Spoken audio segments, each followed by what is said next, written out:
গোসলের আনন্দে মেতে উঠেছিল 5 বন্ধু।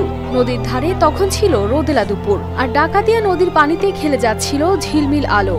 কিন্তু হঠাৎই সেই হাসি খুশির মুহূর্ত থেমে গেল চিরতরে। মজার ছলেই 5 বন্ধু একসাথে পানিতে ঝাঁপ দেয়, কিন্তু সেই আনন্দের মাঝে হঠাৎ নেমে এলো স্তব্ধতা। যে লাফ ছিল দুষ্টুমির ছলে, সেটাই হয়ে উঠল জীবনের শেষ অধ্যায়।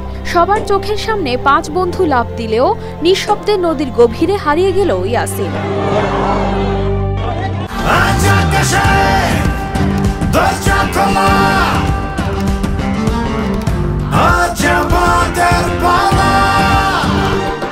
ঘটনাটি ঘটেছে চাঁদপুর শহরের পুরান বাজারে 5 নম্বর খেয়াঘাট সংলগ্ন রূপালী রাইস মিলের সামনে। 15 বছর বয়সী মোহাম্মদ ইয়াসিন আরাফাত পুরান বাজার মেরকাটিস রোডের বাসিন্দা দুলাল কাজীর ছেলে।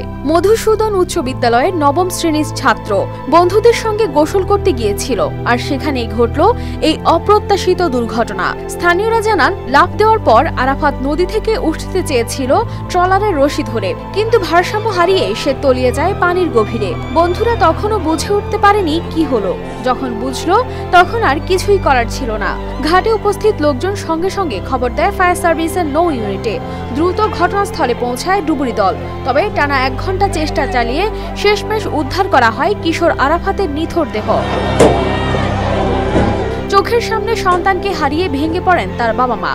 শোকে স্তব্ধ হয়ে যায় উপস্থিত জনতা। প্রয়োজনীয় আইনি প্রক্রিয়া শেষে পরিবারের অনুরোধে মরদেহ হস্তান্তর করা হয়েছে বলে জানায় চাঁদপুর সদর মডেল থানা পুলিশ।